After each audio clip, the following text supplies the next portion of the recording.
Everyone সুকুস কিচেনলৈ স্বাগতম। আজি এটা ৰেচিপি লৈ আহিছোঁ, বহুতে ইজি হয়। বলক এতিয়া মূল ৰেচিপিটোলৈ যাওঁ।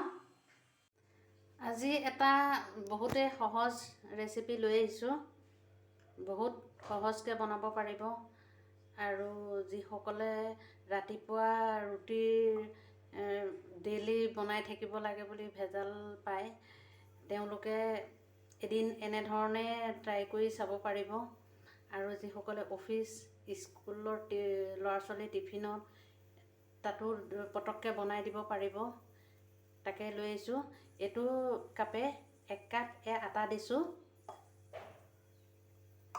ইয়াৰ লগত আধা চামুচ নিমখ দিছোঁ।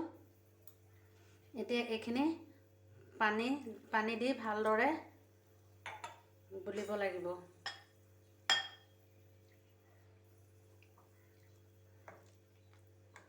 পাতলা বেটাৰ এটা তৈয়াৰ কৰিব লাগিব। আৰু পানী দিছোঁ।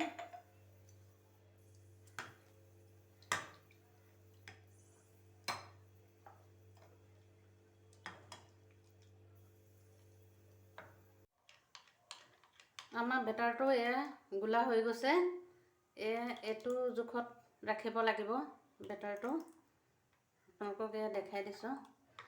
আৰু গোটা গুটি থাকিব নালাগিব, পূৰা স্মুথ হ'ব লাগিব বেটাৰটো।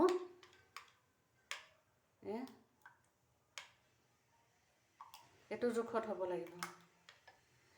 এইটো গ্লাছে 1 গ্লাছ দি আধা পানী লাগিছে, ইমানটো জোখত। তাৰমানে 1.5 গ্লাছ পানী লাগিছে 1 কাপ আটাত। এতিয়া আমি এইখিনি ছাইডত ৰাখি দিম। আৰু তাৰ লগত লাগিব ডিম 2টা লৈছোঁ, নিমখ সোৱাদ অনুসৰি লৈছোঁ, আৰু আধা চামুচ জালুকৰ গুড়ি। এইখিনি ভালদৰে এনেকৈ ফেটি ল'ব লাগিব ডিম 2টা।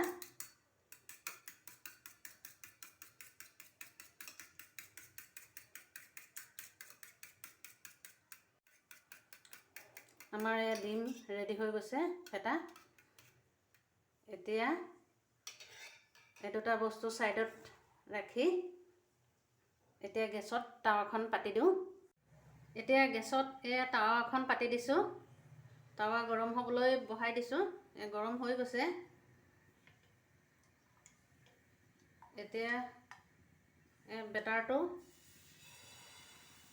এনেধৰণে 1 ঘণ্টা দি দিছোঁ, আৰু এনেধৰণে বহল কৰি দিব লাগিব।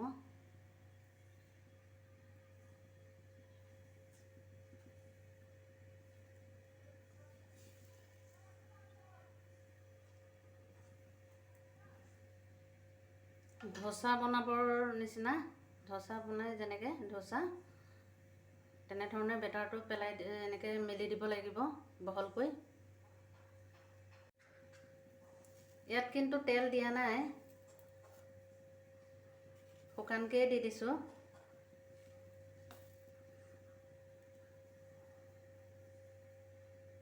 এটা ছাইড হোৱাৰ পিছত 1 মিনিটমান হোৱাৰ পিছত আকৌ নেক্সট ছাইডটো লুটিয়াই দিব লাগিব।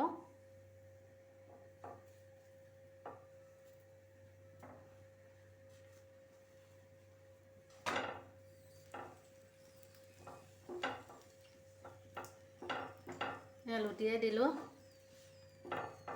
ৰুটিৰ দৰে হৈছে ধুনীয়াকৈ।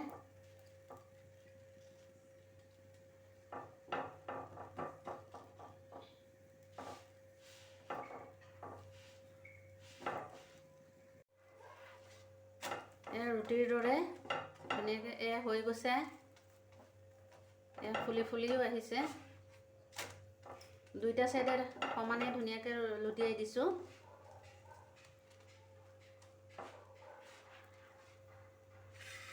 এতিয়া প্লেট এখনত নমাই দিম।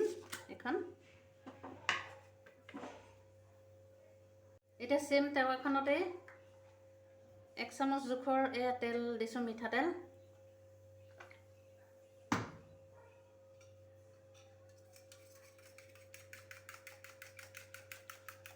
এতিয়া ইয়াতে ডিম দি দিম।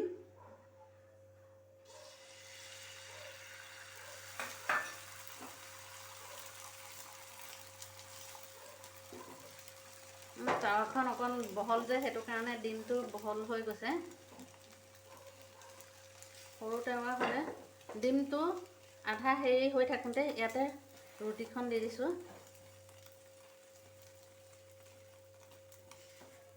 এইটো বহল হৈ যোৱাৰ কাৰণে এনেকৈ মুকুটাই দিছোঁ।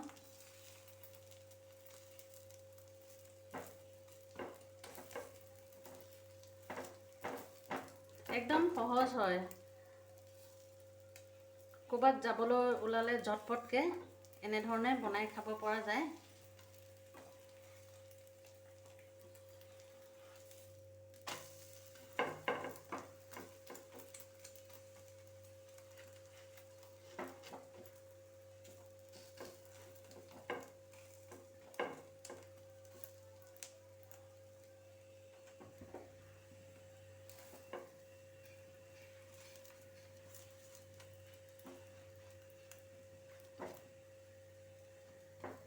আমাৰ এইটো হৈ গ'ল। এতিয়া প্লেট এখনত নমাই দিম।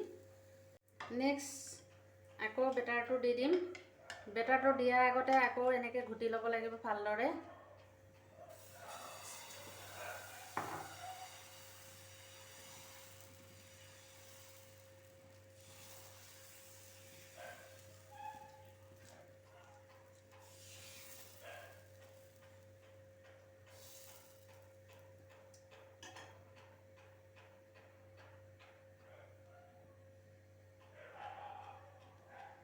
ওপৰৰ ছাইডটো অকণমান হোৱাৰ পিছতে আকৌ পিছৰ ছাইডটো লুটিয়াই দিম। ইয়াত কিন্তু তেল ব্যৱহাৰ কৰা নাই, শুকানে শুকানে কৰা হৈছে। খালি অমলেটতে অকণমান তেল দিয়া হৈছে। ৰাতিপুৱাই হেল্ডি নাস্তা হয়।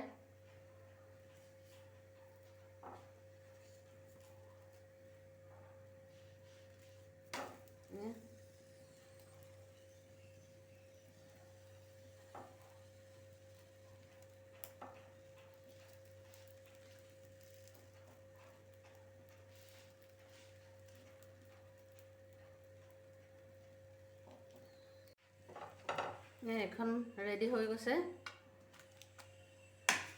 এতিয়া এইখন টাৱাখন অকণ বহল হয়, সেইটো কাৰণে এই ভোগ নিচিনা এইখন টাৱাখন বহাই দিছোঁ।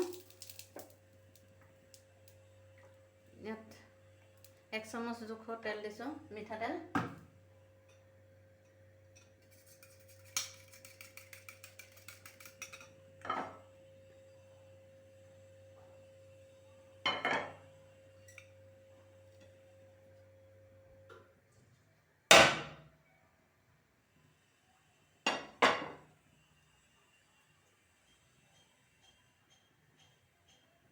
তেল গৰম হৈ গৈছে, এতিয়া ডিমটো দি দিওঁ।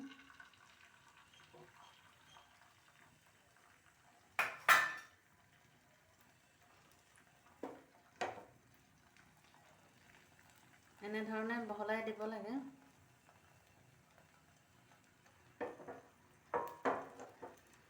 ডিমৰ অমলেটটো কেঁচা হৈ থকা অৱস্থাতে ৰুটিটো এনেধৰণে ইয়াত দি দিব লাগে।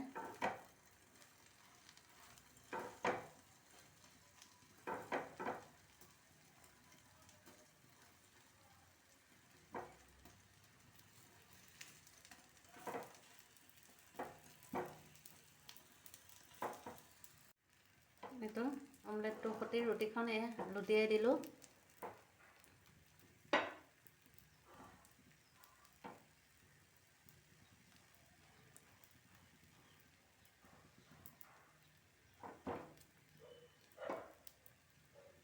এখন ৰুটি হৈ গৈছে, নমাই দিছোঁ।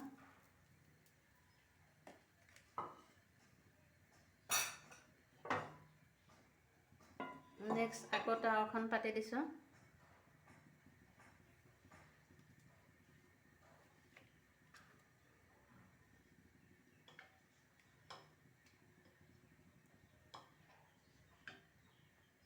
টাৱা গৰম হৈ গৈছে। এতিয়া আকৌ দিয়াৰ আগতে বেটাৰটো আকৌ ঘুটি ল'ব লাগিব ভালদৰে।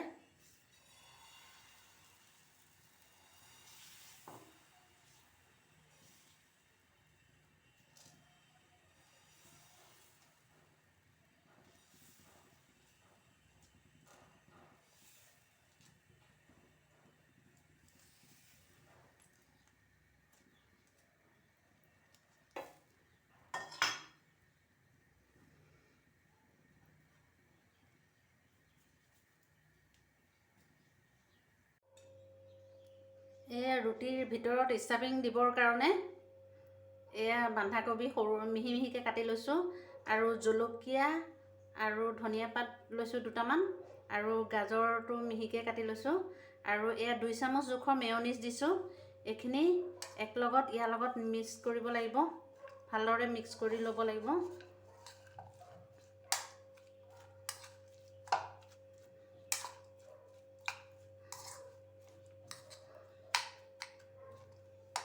ইয়াৰ লগত অকণমান নিমখ দিব লাগিব।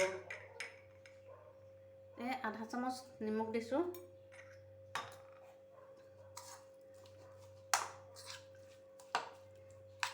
এইটো ষ্টাফিংটো দিলেও এনেকৈ অমলেট দিয়ে খাব পাৰি ৰোল হিচাপে, আৰু ষ্টাফিংটোও দিব পাৰে। দুইটা বস্তু একলগত দি খালেও ভাল লাগিব, ছিংগেলকৈও ভাল লাগে। এইটো ষ্টাফিংটো ৰেডি হৈ গৈছে। তাৱা গৰম হৈ গৈছে। আকৌ অমলেট বহাই দিম।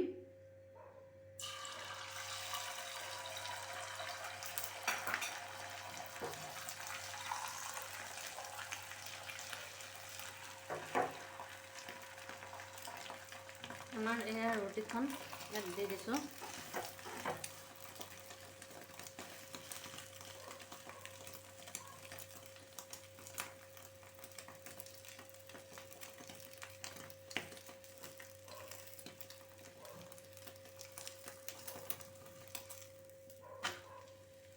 এনেধৰণে হ'ব।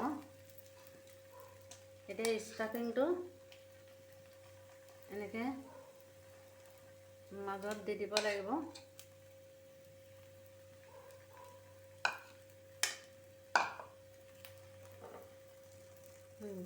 দি লৈ এনেধৰণে ৰোল কৰি দিব লাগিব। প্ৰথম অৱস্থাত অকণমান এনেকৈ হেঁচি ধৰিব লাগিব। তাৰপিছত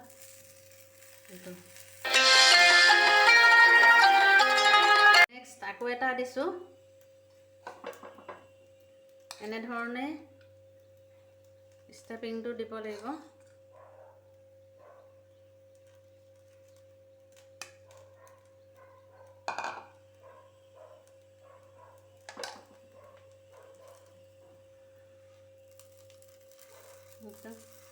এনেধৰণে অকণমান সময় ধৰি ৰাখিব লাগিব। যেতিয়া শুকাই যাব তেতিয়া নিজে ৰখি যায়। তাৰপিছত এনেকৈ ৰোলৰ দৰে হৈ পৰে।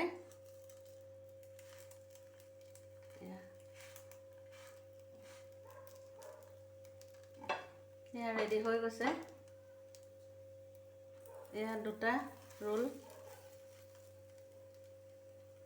এতিয়া সাৰ্ভ কৰি দেখাই আছোঁ।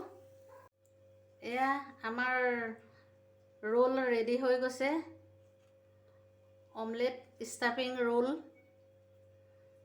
চাওক কি সুন্দৰ হৈছে। এয়া টমেটো চচ বা চাটনি এনেধৰণৰ হেৰিয়াৰ লগত খাব পাৰিব। মই এটা কাটি দেখাই আছোঁ কেনেকুৱা হৈছে।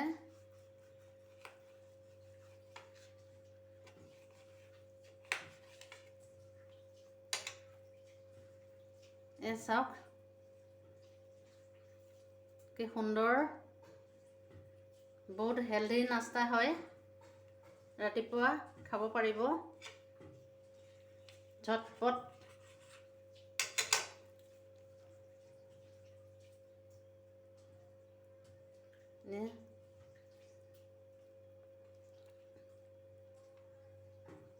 ঠিক আছে, ভিডিঅ'টো ইমানতে সামৰণি মাৰোঁ। ভিডিঅ'টো যদি ভাল লাগিছে লাইক, শ্বেয়াৰ, ছাবস্ক্ৰাইব কৰিব নাপাহৰিব আৰু কাষতে থকা বেল আইকনটো ক্লিক কৰিব নাপাহৰিব। ধন্যবাদ।